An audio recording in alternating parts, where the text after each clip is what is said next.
नमस्ते। सोचिए, हिंदी साहित्य में एक ऐसी किताब हो जो सिर्फ एक कहानी ना हो, बल्कि हमारे ही मन का एक पूरा नक्शा हो। एक ऐसा नक्शा जो हमें चिंता के अंधेरों से निकालकर आनंद की रोशनी तक ले जाए। जी हाँ, आज हम बात करने वाले हैं जयशंकर प्रसाद की उसी अमर रचना कामायनी की, और उसकी गहराइयों में उतरने की कोशिश करेंगे। कामायनी का ये मशहूर कवर तो सबने देखा होगा, है ना? एक भयानक प्रलय और उसके बीच में एक पुरुष और एक स्त्री। तो सवाल ये उठता है कि क्या ये सिर्फ एक पौराणिक कहानी है, या फिर इस तस्वीर के पीछे कोई बहुत गहरा मनोवैज्ञानिक राज छिपा है?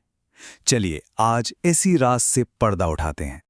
क्या हो अगर ये जो इंसानियत की शुरुआत की कहानी है ना, वो असल में हमारे ही मन के अंदर चल रहे संघर्ष और संतुलन का आईना हो। यही तो कामायनी की सबसे बड़ी खूबसूरती है। ये एक पुरानी कहानी के लिबास में एक बहुत ही गहरी मनोवैज्ञानिक रचना है, एक रूपक है। और फिर ये पंक्ति आती है, नारी तुम केवल श्रद्धा हो। सुनने में ये सिर्फ एक लाइन लगती है, पर सच कहूं तो ये कामायनी की आत्मा की एक झलक है। यहीं से पता चलता है कि प्रसाद जी की भाषा कितनी गहरी, कितनी दार्शनिक और काव्यात्मक थी। ये पंक्तियां एक तरह से कहानी के मुख्य संदेश की तरफ इशारा कर रही हैं। अब देखिए, इतनी बड़ी रचना है तो जाहिर है इसके पीछे एक महान दिमाग भी होगा। तो कामायनी को ठीक से समझने के लिए ये बहुत जरूरी है कि हम पहले इसके रचयिता यानी जयशंकर प्रसाद जी को जानें। तो ये हैं जयशंकर प्रसाद, सिर्फ एक कवि नहीं बल्कि एक नाटककार, कहानीकार, उपन्यासकार, मतलब साहित्य की हर विधा में माहिर। उन्हें हिंदी साहित्य के छायावाद युग के 4 सबसे बड़े स्तंभों में से एक माना जाता है। ये वो दौर था जब कविता में गहरी भावनाओं, कल्पना और प्रकृति की खूबसूरती पर बहुत जोर दिया जाता था। प्रसाद जी की जिंदगी बहुत लंबी तो नहीं थी, लेकिन जितनी भी थी बहुत असरदार थी। वाराणसी में पैदा हुए और बहुत जल्दी लिखना शुरू कर दिया। उनकी ये साहित्यिक यात्रा 1936 में कामायनी के साथ अपने शिखर पर पहुंची। और दुख की बात यह है कि इसके ठीक 1 साल बाद ही वो हमें छोड़कर चले गए। ओके, तो अब हम कवि को थोड़ा जान चुके हैं। अब वक्त है कहानी में गोता लगाने का। कामायनी की जो कहानी है ना, वो एक बहुत पुराने भारतीय मिथक पर आधारित है, लेकिन प्रसाद जी ने इस पुरानी कहानी में एक बिल्कुल नई मनोवैज्ञानिक जान फूंक दी है। जरा सोचिए, एक ऐसी दुनिया जहां चारों तरफ सिर्फ पानी ही पानी है, पूरी की पूरी सभ्यता खत्म हो चुकी है, और इस महाविनाश के बीचों बीच सिर्फ एक इंसान जिंदा बचा है, मनु। हमारी कहानी की शुरुआत बस यहीं से होती है। अच्छा, कामायनी को ठीक से समझने के लिए ना एक शब्द समझना बहुत जरूरी है, रूपक, या अंग्रेजी में कहें तो एलेगरी। इसका सीधा सा मतलब यह है कि कहानी में जो कुछ भी दिख रहा है वो वैसा है नहीं। यहां हर पात्र, हर घटना किसी बहुत गहरे मानवीय विचार का प्रतीक है। और यहीं पर आता है कहानी का सबसे दिलचस्प मोड़। कामायनी के जो मुख्य पात्र हैं ना, वो असल में हमारे ही व्यक्तित्व के 3 हिस्से हैं।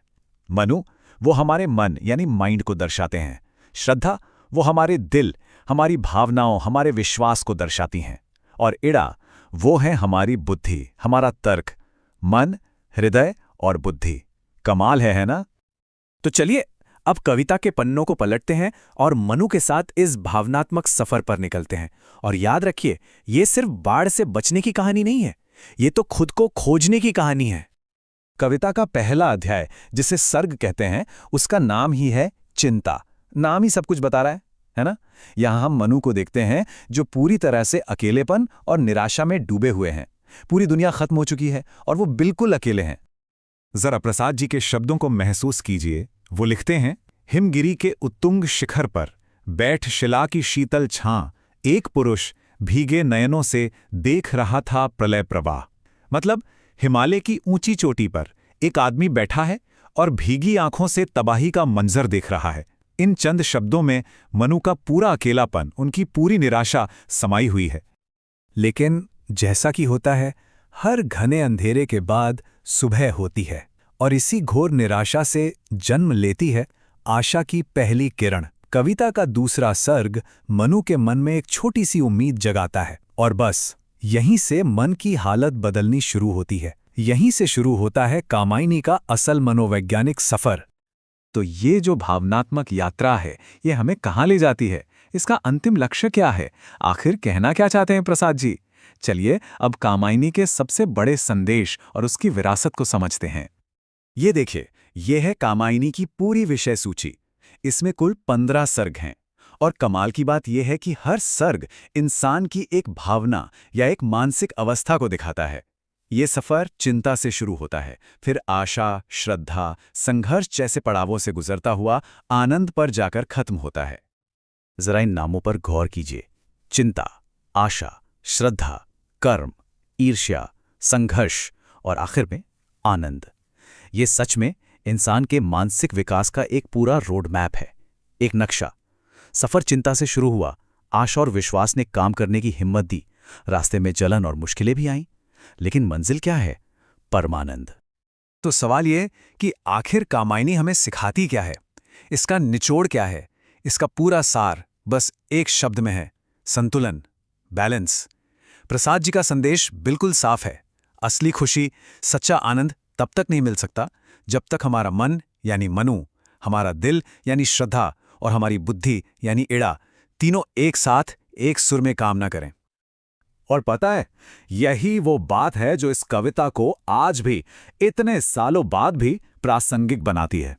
आज की इस भागदौड़ भरी जिंदगी को देखिए, जहां हमारे मन, दिल और दिमाग के बीच की लड़ाई कितनी आम हो गई है।